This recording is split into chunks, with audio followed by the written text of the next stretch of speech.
ఈ దేవుడికి మధ్య చాలా గ్యాప్ ఉంది.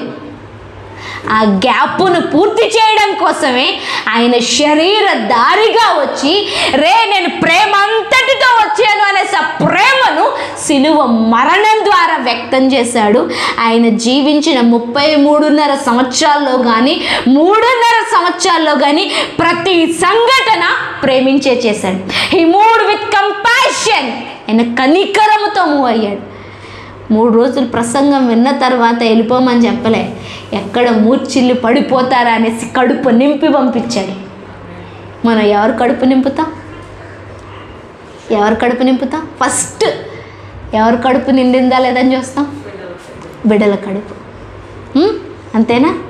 బిడ్డల కడుపు. తర్వాత మనకి ఇంటికి వచ్చిన వాళ్ళు మనకు బాగా ఇష్టం అంటే తినెళ్ళండి తినకుండా మనం పంపించాం. ఎందుకు? ఇష్టం వాళ్ళు తృప్తి పడేలాగా చేస్తుంది. ఇక్కడ పాత నిబంధన గ్రంథంలో కానీ ఇశ్రాయేలు ప్రజల్లో ఏం చేశారు అంటే దేవుడు అనేసి డిస్టెన్స్ మెయింటైన్ చేసి ఆయన్ని ప్రేమించగా గ్యాప్ మెయింటైన్ చేయడం వల్ల ఆయన ప్రేమను పొందుకోలేకపోయారు. ప్రేమ పొందుకోలేకపోతే పాపంలోనికి దారితీస్తుంది. వాళ్ళు పాపం చేయటానికి కారణం ఏంటో తెలుసా? ప్రేమ లేకపోవడం. Again I repeat,